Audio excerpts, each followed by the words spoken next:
नमस्कार साथियों, जय हिंद। स्वागत है आप लोगों का आपका अपना YouTube channel Krishna ji classes पर। तो जितने भी लोग पुलिस भर्ती परीक्षा का इंतज़ार कर रहे थे, यानी कि कांस्टेबल की भर्ती का इंतज़ार कर रहे थे, ख़ासतौर पर यूपी के जो विद्यार्थी हैं, परीक्षार्थी हैं, उनके लिए काफ़ी बेहद ही खुशखबरी भरा ये समाचार है। क्योंकि देखिए, ये उत्तर प्रदेश पुलिस प्रोन्नति बोर्ड के द्वारा ये विज्ञप्ति निकाली गई है। लगभग 60,000 पदों पर ये भर्ती है और कांस्टेबल की ये भर्ती है। तो इसके बारे में संपूर्ण जानकारी हम लेंगे कि आखिर ये कब से फॉर्म ओपन होगा, कौन कौन लोग इसमें फॉर्म डाल सकते हैं और कैसे फॉर्म डाल सकते हैं और कब तक जमा करेंगे और कितना फीस है। मतलब इसके बारे में एक एक करके हम लोग जानकारी लेंगे, ठीक है।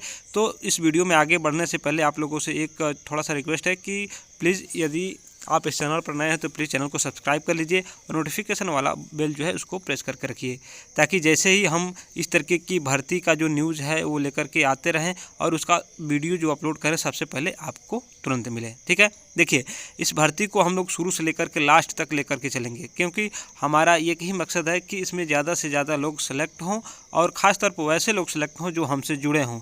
क्योंकि हम यहाँ पर Hindi, reasoning, math, GK, GS और करंट अफेयर यानी सबको लेकर के चलेंगे और एक एक मतलब इतना सेलेक्टेड टॉपिक लेकर के चलेंगे कि आपको कहीं और से पढ़ने की ज़रूरत ही नहीं पड़ेगी।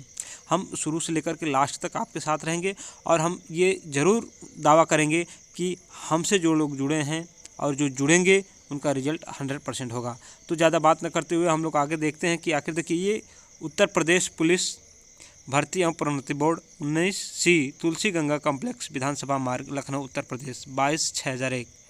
ये सूचना विज्ञप्ति संख्या PRPB 1/2 और 2023, ये 23 दिसंबर 2023 को विज्ञप्ति निकली हुई है। यह विज्ञापन एवं अन्य सुसंगत सूचनाएं जो हैं बोर्ड की वेबसाइट यानी कि https यानी कि www.uppbpb.gov.in पर उपलब्ध रहेंगी। कृपया समय सारणी जरूर देख लें। देखिए, ये बोर्ड का कहना है, ठीक है। इस वेबसाइट को आप देखना चाहते हैं तो आप इस वेबसाइट पर जाकर के भर सकते हैं। ये है वेबसाइट। पुलिस में आरक्षी नागरिक पुलिस के पदों पर सीधी भर्ती है, यानी कि ये टोटल भर्ती किसकी है? कांस्टेबल की भर्ती है, ठीक है। जीडी कांस्टेबल यानी जनरल ड्यूटी की। इसमें पहले देख लेते हैं क्या है कि उत्तर प्रदेश में पुरुषों एवं महिलाओं के लिए आरक्षी नागरिक पुलिस के पदों पर पे बैंड कितना है? 5,200 से 20,200, यानी कि ग्रेड पे 2,000 है। 2,000 ग्रेड पे का मतलब आपका वेतन जो है लगभग 30 से 35 के आसपास रहेगा शुरुआती वेतन। उसके बाद से धीरे धीरे हर साल इंक्रीमेंट होता रहता है, ठीक है। ये तो मुख्य पे ग्रेड है और उसके बाद से TADA, मेडिकल अलाउंस वगैरह, मतलब सब भत्ता वगैरह जोड़ करके मिलता है। तो आपका 30 से 35,000 के आसपास पहुंच जाएगा। ये डिपेंड करता है कि आपकी ड्यूटी कहाँ लगी हुई है, थाने पे लगी हुई है कि किसी सिविल लाइंस में लगी हुई है कि शहरी क्षेत्र में है कि ग्रामीण क्षेत्र में है। उस हिसाब से आपका जो है वेतन घटता बढ़ता रहता है। तो हम लोग देख लेते हैं, आमंत्रित किए हैं, इसमें किसकी कितनी पद है और किस हिसाब से बढ़ेंगे। देखिए, इसमें क्या है कि श्रेणी दिया है और पदों की संख्या दिया है। अनारक्षित यानी कि UR का कितना है? 24,102 24,102 सीट है UR का। इसमें EWS का कितना सीट है? 6,024 सीट है। किसका? EWS यानी कि इकोनॉमिकल वीकर सेक्शन, यानी आर्थिक रूप से कमज़ोर सामान्य जो हैं। उसके बाद से क्या है? अन्य पिछड़ा वर्ग यानी OBC का सीट कितना है? 16,264 सीट है OBC का।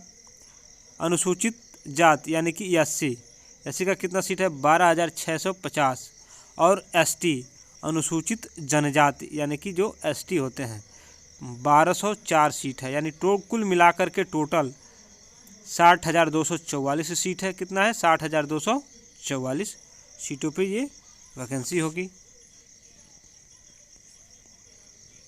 ठीक है।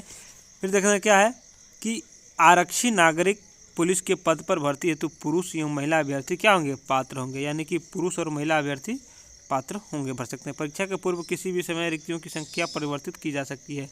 खुशखबरी की बात एक नोटिफिकेशन में ये लिख दिया गया है कि परीक्षा के पूर्व किसी भी समय रिक्ति जो है घट भी सकती है और बढ़ भी सकती है। घटती तो नहीं है, ये आकलन के अनुसार फिर बढ़ भी सकती है, ठीक है। अब आइए हम लोग देख लेते हैं कि आवेदन कैसे करेंगे, कब से आवेदन शुरू हो रहे हैं और कैसे आवेदन होंगे। ठीक है, ये ऑनलाइन आवेदन लिए जाएंगे। शुल्क जमा प्रारंभ होने की तिथि कब होगी? 27/12/2023 से ये परीक्षा शुरू होगा। 27/12/2000 यानी 27 दिसंबर से आपका फॉर्म भरना शुरू हो जाएगा। तो आप लोग अभी भी डॉक्यूमेंट नहीं बनवाए हैं तो देखिए, जाति निवास ये आप लोग जरूर बनवा लीजिए। जाति प्रमाण पत्र और निवास प्रमाण पत्र ये करंट का होना ज़रूरी है। ठीक है, जितना नया रहेगा उतना आपके लिए ज़रूरी है। उसके बाद से ऑनलाइन आवेदन जमा करने की अंतिम तिथि यानी कि 16 जनवरी 2024, 16 जनवरी 2024 यानी कि आपको 19-20 दिन का टाइम मिला है। ठीक है, 19-20 दिन का टाइम मिला है, इसी में आप लोगों को फॉर्म भी भर लेना है। शुल्क समायोजन एवं आवेदन संशोधन की अंतिम तिथि यानी कि 18 तक आप शुल्क जमा कर सकते हैं और उसमें संशोधन कर सकते हैं। उसके बाद से आप कुछ नहीं कर पाएंगे। आवेदन शुल्क कितना है? इस भर्ती प्रक्रिया के लिए आवेदन शुल्क जो है 400 रुपया रखा गया है, मात्र 400 रुपये निर्धारित किया गया है। अब देख लेते हैं हम अर्हताएँ क्या क्या हैं, कौन कौन लोग इसको भर सकते हैं। वो तो था क्या, कितना सीट है और कब से आवेदन शुरू हो रहा है और कब तक ख़त्म हो रहा है। अब अर्हताएँ क्या है? पहला क्या है, राष्ट्रीयता यानी कि भर्ती के लिए आवश्यक है कि अभ्यर्थी भारत का नागरिक होना चाहिए, पहली बात। उसके बाद से क्या, तिब्बती शरणार्थी है जो भारत के अस्थायी निवास के अभिप्राय से 1 जनवरी 1962 के पूर्व भारत आ गया हो, यानी कि 1 जनवरी 1962 से पहले के जो भी तिब्बत शरणार्थी हैं वो भी फॉर्म भर सकते हैं जो भारत में रह रहे हों। ठीक है, अगला क्या है कि भारतीय उद्भव का ऐसा व्यक्ति हो जिसने भारत में अस्थायी निवास करने के अभिप्राय से पाकिस्तान, म्यांमार, श्रीलंका या किसी पूर्व अफ्रीकी देशों केन्या, युगांडा और यूनाइटेड रिपब्लिक ऑफ तंजानिया, पूर्ववर्ती तंगानिका और जांजिबार से प्रयोजन हो। ठीक है, ये लोग भी भर सकते हैं। इसमें नोटिफिकेशन पूरा दिया हुआ है, आप चाहें तो पढ़ सकते हैं। ठीक है, ये अब दूसरा क्या है, शैक्षिक अर्हता। जो मुख्य पॉइंट है वो हम आपको बता दे रहे हैं। ठीक है, शैक्षिक अर्हता क्या हो सकती है कि भारत में विधि द्वारा स्थापित बोर्ड द्वारा 10वीं एवं 12वीं कक्षा उत्तीर्ण या सरकार द्वारा मान्यता प्राप्त उसके समकक्ष अर्हता होनी आवश्यक है। यानी कि यदि आप 12वीं पास हैं या हाई स्कूल के बाद से पॉलिटेक्निक किए हैं तो भी, ITI किए हैं तो भी आप भर सकते हैं फॉर्म। ठीक है, यानी कि वो जो 12 के समकक्ष होना चाहिए। फिर हम लोग देख लेते हैं आवेदन पत्र में प्रदर्शित शैक्षिक अर्हता की यथार्थता, शुद्धता एवं समकक्षता के सिद्ध करने के लिए अभिलेखीय साक्ष्य प्रस्तुत करने का दायित्व अभ्यर्थी का होगा। यानी कि आप जो भी फॉर्म भर रहे हैं उसको आप लोग जो भी डॉक्यूमेंट लगा रहे हैं उसका साक्ष्य प्रस्तुत करने का जिम्मेदारी आपको है, यानी बोर्ड ने ये कह दिया है। ठीक है, उसके बाद से अधिमानी अर्हता क्या हो सकती है? अन्य बातों के समान होने पर ऐसे अभ्यर्थी को अधिमान दिया जाएगा। यानी कि जैसे मान लीजिए कि कुछ मेरिट भी समान है, आप नंबर समान पाए हैं 2 लोगों में, तो उसमें क्या किसको वरीयता दी जा सकती है? जो डोएक से या नीलेट से छोटा सी कंप्यूटर में O लेवल का प्रमाण पत्र प्राप्त किया हो, यानी ठीक है, या प्रादेशिक सेना में न्यूनतम 2 वर्ष की अवधि की सेवा प्रदान की गई, उसको भी थोड़ी सी वरीयता दी जा सकती है। राष्ट्रीय कैडेट कोर यानी NCC का जो B ग्रेड का प्रमाण पत्र है प्राप्त किया है, उसको भी थोड़ा सा लाभ मिल सकता है। ये तो रही अर्हताएँ। अब हम लोग देख लेते हैं आयु, माने कितने से कितने वर्ष के लोग इसको फॉर्म को फिलअप कर सकते हैं। ठीक है, भर्ती के लिए आवश्यक है कि पुरुष अभ्यर्थी ने दिनांक 1/7/2023 यानी कि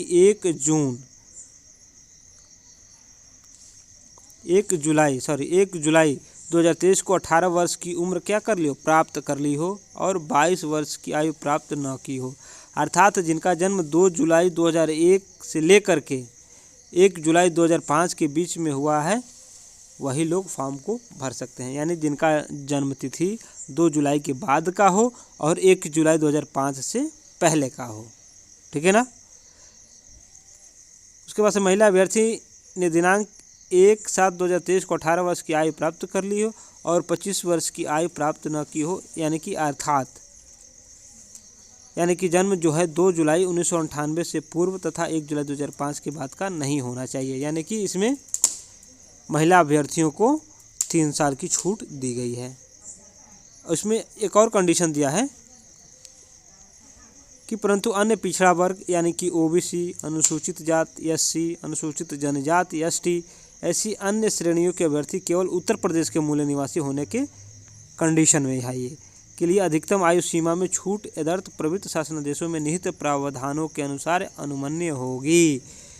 यानी कि जो 5 साल का जो छूट मिलता है ओबीसी एससी एसटी को वो मिलेगा। उसके बाद से क्या चाहिए, चरित्र, यानी कि अभ्यर्थी का चरित्र प्रमाण पत्र होना उसका ज़रूरी है। चरित्र का ऐसा होना चाहिए कि वो सरकारी सेवा योजना के लिए, यानी कि आपके ऊपर कोई एफआईआर वगैरह नहीं होना चाहिए, मारपीट का या किसी भी प्रकार का एफआईआर यदि आपके ऊपर है तो आप फॉर्म को फिलअप नहीं कर पाएंगे। ठीक है। टिप्पणी है कि संघ सरकार के किसी, मतलब ये सब ज़्यादा है, जो मेन टॉपिक है वो हमने बता दिया आपको कि कौन कौन लोग ये फॉर्म भर सकते हैं। यदि आप भी इस कैटेगरी के अंदर आते हैं तो आप फॉर्म को ज़रूर भरिए, क्योंकि ये काफ़ी सुनहरा मौका है। इतनी बड़ी भर्ती जो है आज तक के इतिहास में पुलिस विभाग में कभी नहीं आई थी, वो भी उत्तर प्रदेश में। ठीक है। तो हमको आशा है कि आप जितने भी लोग इस वीडियो को देख रहे होंगे आपको काफ़ी लाभ मिला होगा। यदि आप इस वीडियो से थोड़ा सा भी प्रभावित हुए हों तो प्लीज़ चैनल को सब्सक्राइब कर लीजिए यदि सब्सक्राइब नहीं किए हैं तो, और पहले से सब्सक्राइब किए हैं तो इस वीडियो को लाइक ज़रूर कर लीजिए, और सब्सक्राइब किए हैं तो बहुत बहुत धन्यवाद है आपका, आप लोग ज़रूर कर लीजिएगा। ठीक है। क्योंकि हम लोग इस भर्ती को शुरू से लेकर के लास्ट तक लेकर चलेंगे, साथ में रहेंगे और साथ में मेहनत करेंगे। और हम ये दावा करते हैं कि हमारे से जुड़े हर एक अभ्यर्थी, हमसे जुड़े हर एक अभ्यर्थी जो है इसका सिलेक्शन होगा। मतलब एकदम दावे के साथ कहते हैं, क्योंकि हम यहाँ पर हिंदी भी पढ़ाएंगे, हिंदी अंग्रेजी भी पढ़ेंगे, गणित भी पढ़ेंगे, साइंस भी, मतलब जितने भी टॉपिक आएंगे ये सब हम लोग धीरे धीरे पढ़ेंगे। और देखिए ये अभी हमको लग रहा है कि ये पेपर नहीं होगा, ये चुनाव के बाद ही पेपर हो सकता है, क्योंकि अभी देखिए फरवरी लास्ट या मार्च पहले सप्ताह तक की आपका अधिसूचना जारी हो जाएगा। तो सरकार तो चाह रही है कि पहले ही एग्ज़ाम हो जाए, लेकिन देखिए क्या होता है। आप लोग फरवरी ही मान के चलिए, देखिए काफ़ी लेट हम लोग नहीं करेंगे, हम लोग मान के चलें कि फरवरी लास्ट तक इसका एग्ज़ाम हो जाएगा, फरवरी लास्ट तक। ठीक है। यदि फरवरी में नहीं होता है तो फिर ये चुनाव बाद चला जाएगा। तो हम लोग फरवरी तक पूरा सिलेबस को कवर करेंगे एकदम फ्री में, आपको कहीं कोचिंग करने की ज़रूरत नहीं है, क्योंकि कोचिंग वाले जो हैं अभी से अपना कोर्स बेचना शुरू कर दिए हैं और उस कोर्स में कुछ नहीं मिलेगा। यदि आप थोड़ा सा मेहनत करेंगे, थोड़ा सा हम मेहनत करेंगे, दोनों लोग मेहनत करेंगे तो काफ़ी अच्छा रिजल्ट मिलेगा। ठीक है। तो अब हम लोग फिर मिलते हैं अगले वीडियो में एक नई जानकारी के साथ और नए कोर्स के साथ। तब तक जय हिंद, जय भारत।